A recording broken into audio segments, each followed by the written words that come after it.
नमस्कार साथियों, स्वागत है आपका मेरे YouTube चैनल पर। जैसा कि आप सभी को पता है, मध्य प्रदेश शिक्षक वर्ग 1 काउंसलिंग प्रक्रिया प्रारंभ हो चुकी है और आप लोगों के डॉक्यूमेंट अपलोड भी हो चुके हैं। अब आपका जिला स्तर पर अभिलेखों का सत्यापन होना है, यानी कि डॉक्यूमेंट का वेरिफिकेशन होना है। डॉक्यूमेंट वेरिफिकेशन से पहले आपके मन में कई सारे प्रश्न आ रहे हैं कि डॉक्यूमेंट वेरिफिकेशन कैसे होगा, नाम की यदि कोई स्पेलिंग मिस्टेक है तो हमें क्या करना है, कितने सेट हमें बनाने हैं, किस प्रकार की फ़ाइलें खरीदना है, किस प्रकार से हमें फ़ाइलों को बनाना है, जाति प्रमाण पत्र हम कौन सा ले जाएं, आय प्रमाण पत्र किस प्रकार का ले जाना है। बहुत सारे प्रश्न आप लोगों के द्वारा लगातार पूछे जा रहे हैं। इस वीडियो में हम इन सभी प्रश्नों के उत्तर को जानेंगे और साथ ही जानेंगे कि हमें किस प्रकार से अपने फ़ाइलों के सेट बनाने हैं और कौन कौन से डॉक्यूमेंट्स को साथ ले जाना है। फिर हम जानेंगे कि आखिर डॉक्यूमेंट वेरिफिकेशन कैसे होता है। तो चलिए वीडियो को शुरू करते हैं। वीडियो को शुरू करने से पहले आप सभी लोग चैनल को सब्सक्राइब कर लें। तो जैसा कि आप सभी देख सकते हैं, उच्च माध्यमिक शिक्षक पद हेतु अभ्यर्थी द्वारा अपलोड किए जाने वाले आवश्यक दस्तावेजों की सूची। हमें कौन कौन से दस्तावेज ले जाने हैं, तो सबसे पहले हम देखेंगे पात्रता परीक्षा की अंक सूची। मतलब जो हमने टेट जो पासिंग मार्क्स वाला रहता है उसकी हमें अंक सूची लेकर जानी है, पात्रता परीक्षा वाली। फिर जो चयन वाली है जो हमारी, उसको भी हमें लेकर जाना है, चयन परीक्षा की जो अंक सूची है। दूसरे नंबर पर जन्म तिथि के प्रमाणीकरण हेतु कक्षा 10वीं की मार्कशीट हमें लेकर जाना है। अब कुछ लोगों के मन में प्रश्न आएगा कि भाई कक्षा 10वीं की मार्कशीट में एक स्पेलिंग गलत है, ना की जगह आ गया, या छोटी बहुत मिस्टेक है, या सरनेम में कोई थोड़ा बहुत चेंजेस है, तो इनमें कोई दिक्कत नहीं होगी। बस टोटल नाम परिवर्तित नहीं होना चाहिए, जैसे कि राम की जगह श्याम हो जाए, मोहन की जगह सोहन हो जाए, तो इसमें दिक्कत आएगी। लेकिन यदि छोटी मोटी दिक्कत है, जैसे कि केवल स्पेलिंग मिस्टेक है, या सरनेम में जैसे आपका नाम है शिवम कुमार मिश्रा तो कुमार लगा हुआ है और कुछ मार्कशीटों में कुमार नहीं लगा हुआ है, तो इनमें कोई दिक्कत नहीं होगी।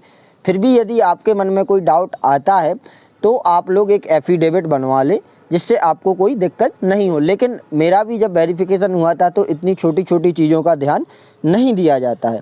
फिर हम देखेंगे स्नातक उपाधि की अंक सूची सभी सेमेस्टर, या यदि आपका ईयर वाइज है तो सभी वर्षों की अंक सूची लेकर जानी है, और सेमेस्टर वाइज है तो सभी सेमेस्टर की ओरिजिनल मार्कशीट हमें लेकर जानी है।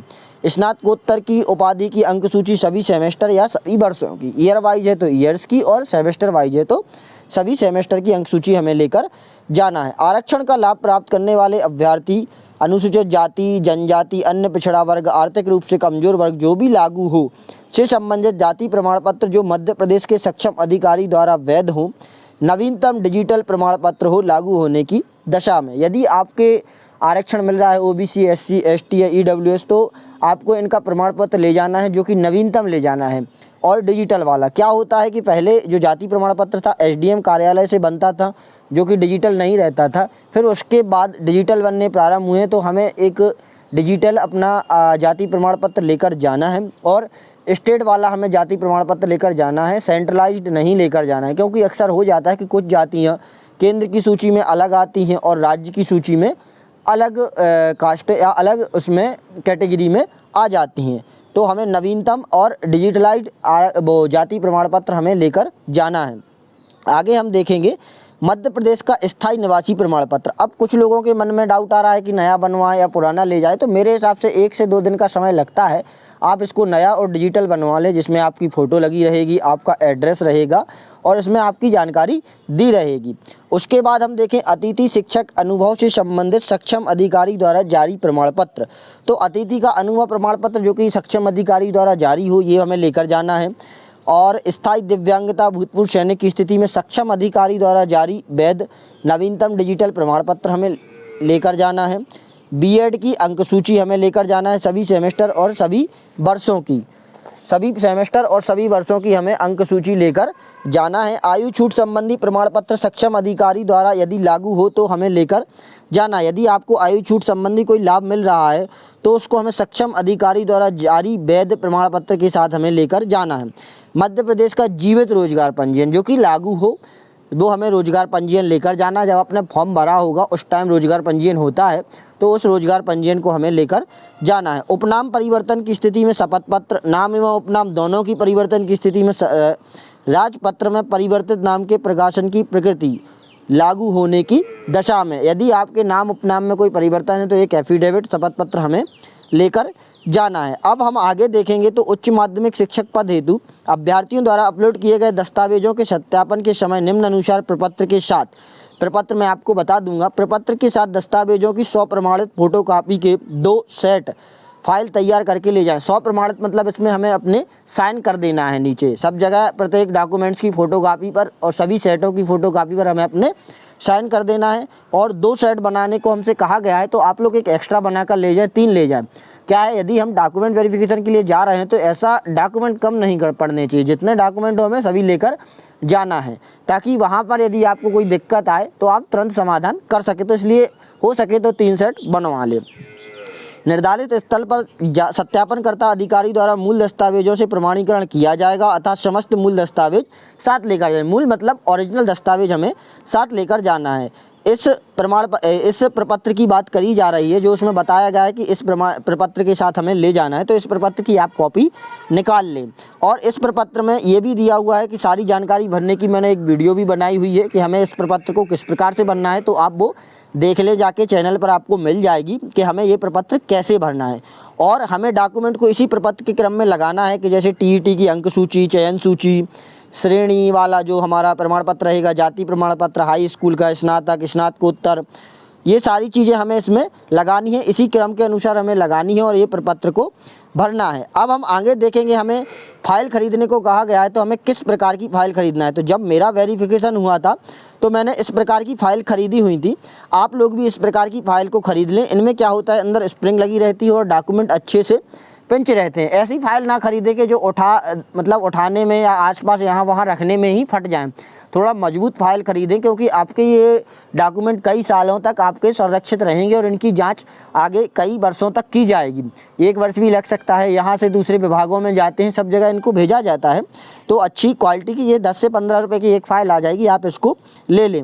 और इस प्रकार से जब हम लोगों का वेरिफिकेशन हुआ था तो इस प्रकार से लिखने को कहा गया था कि जैसे प्राथमिक शिक्षक भर्ती 2020, नाम, रोल नंबर, प्राप्तांक कितना है, पता कितना है, मोबाइल नंबर कितना है और आपकी रैंक क्या है, ये हम लोगों ने उस टाइम लिखा था। इस प्रकार की फ़ाइल आप लोग ले लें, 10-15 रुपये की आएगी, थोड़ी मजबूत फ़ाइल लें। इन फाइलों को जमाने के लिए एक पैड की आवश्यकता पड़ती है, इस प्रकार से कि इन फाइलों को अंदर रख के और इसको हम बंद कर ले। इसको भी लेने को आपसे कहा जाएगा, तो आप ये भी साथ लेकर जाएं। इसके बाद जब अब प्रश्न आता है कि हमारा वेरिफिकेशन कैसे होगा। तो वेरिफिकेशन कैसे होगा, तो आप इस प्रकार से जब अपनी फ़ाइल रेडी कर लेंगे तो जब आप रूम में जाओगे तो आपके सामने 2 शिक्षक रहेंगे, मतलब एक शिक्षक और एक उनके साथ में रहेगा। दोनों जन आपके डॉक्यूमेंट्स को देखेंगे, एक ये ले लेंगे आपसे, दोनों आपके डॉक्यूमेंट्स का मिलान करेंगे, मूल दस्तावेजों को देखेंगे, आपसे थोड़े बहुत प्रश्न भी किए जाएंगे, 10वीं की मार्कशीट को देखेंगे, डेट ऑफ बर्थ, 12वीं की मार्कशीट, एक चीज़ को देखने के बाद, हाँ जैसे आपके नाम में छोटी बहुत मिस्टेक है तो उसमें कोई दिक्कत नहीं रहती, लेकिन फिर भी आप लोग एक एफिडेविट बनवा कर जाएँ।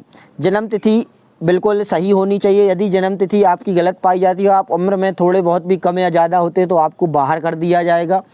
यदि कोई भी डॉक्यूमेंट आपका गलत पाया जाता है तो आपका प्रकरण अमान्य करके आपको पात्रता से अलग कर दिया जाएगा और आपकी जो चयनित या अभ्यर्थिता है रद्द मानी जाएगी। इन दोनों से आप शिक्षकों का वेरिफिकेशन हो जाएगा तो ये अपनी एक प्रपत्र में अपनी टीप दायर करेंगे कि प्रकरण मान्य किया गया है या अमान्य किया गया है, तो किन कारणों से अमान्य किया गया है। इसके बाद आपको एक और अधिकारी के पास या इनसे बड़े एक और अधिकारी के पास भेजा जाएगा, वो भी आपके इन चीज़ों को देखेगा, आप सभी के इन दस्तावेजों को मिलान करेगा।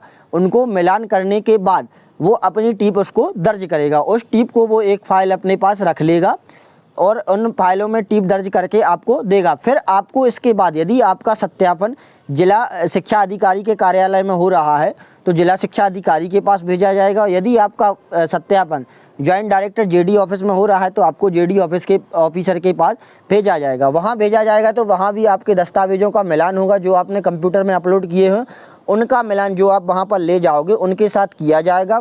इन सबको जांच करने के बाद जेडी सर आपको एक पावती देंगे या डीओ सर पावती देंगे, इस पर उनके साइन रहेंगे। आप देख सकते हैं, मैं आपको पावती बताता हूँ। इस प्रकार से पावती रहेगी जिसमें रहेगा कि प्राथमिक शाला शिक्षक, आपके में लिखा रहेगा उच्च माध्यमिक शिक्षक पद के दस्तावेज सत्यापन केंद्र, यहाँ पर केंद्र का नाम लिखा रहेगा और लिखा रहेगा प्रमाणित किया जाता है कि श्रीमती श्री जो भी रहेंगे आप प्राथमिक शाला शिक्षा पात्रता परीक्षा रोल नंबर ये इतने समय पर यहाँ पर दस्तावेज सत्यापन हेतु उपस्थित हुए हैं, इनके मूल दस्तावेजों का मिलान किया गया है। ध्यान रखें, हमें ये पावती लेकर आनी है। ये मेरा जब वेरिफिकेशन हुआ था मैं ये पावती लेकर आए थे। अब आपको ये क्लियर हो गया कि आपका वेरिफिकेशन कैसे होगा। पावती लेने के बाद आपका वेरिफिकेशन पूर्ण हो जाएगा। अब वेरिफिकेशन के बाद आपके मन में आता है कि नाम की स्पेलिंग का मैंने आपको बता दिया है कि यदि छोटी बहुत मिसस्पेलिंग है या छोटी बहुत, जैसे नाम लिखा हुआ है सुरेंद्र कुमार मिश्रा, तो किसी मार्कशीट में कुमार है और किसी में नहीं है, तो इसमें कोई दिक्कत नहीं होगी। और छोटी बहुत स्पेलिंग मिस्टेक है तो आप लोग एक एफिडेविट बनवा सकते हैं। लेकिन फिर इसके बाद क्या है, कितने सेट बनाने हैं, तो आपको 2 सेट बनाने हैं और एक एक्स्ट्रा सेट बनाकर ले जाएं। 2 फाइल खरीद लें, एक उसका पैड खरीद लें। कौन से कागज़ लाने हैं ये मैंने आपको बता दिया। फाइल कैसे बनानी है, उसको किस प्रकार से लिखना है, कौन सी फाइल खरीदनी है ये भी मैंने आपको बता दिया। जाति प्रमाण पत्र कौन सा ले जाना है ये भी मैंने आपको बता दिया। यदि आय ले जाना हो तो वो भी ले जाएँ। आय की वैलिडिटी 3 साल तक रहती है, तो आप देख लें कि आपका आय वैलिड है या नहीं है। पहचान के लिए आप अपना आधार कार्ड लेकर अवश्य जाएं, जो कि आपका उसमें सही चीज़ें रही हो तो उसको आधार कार्ड को आपको लेकर जाना है। और जो भी हो सके अपना बैंक अकाउंट, पैन कार्ड, इन चीज़ों को थोड़ा एक्स्ट्रा में डालकर जाएं। हो सकता है यदि ज़रूरत तो नहीं पड़ती है, लेकिन जितने भी आपके कागज़ हो उनको लेकर जाएं। जितना हो हमारे पास एक्स्ट्रा में होना चाहिए, कम नहीं रहना चाहिए। वो जो बोले हम तुरंत उनके लिए उपस्थित कर दें।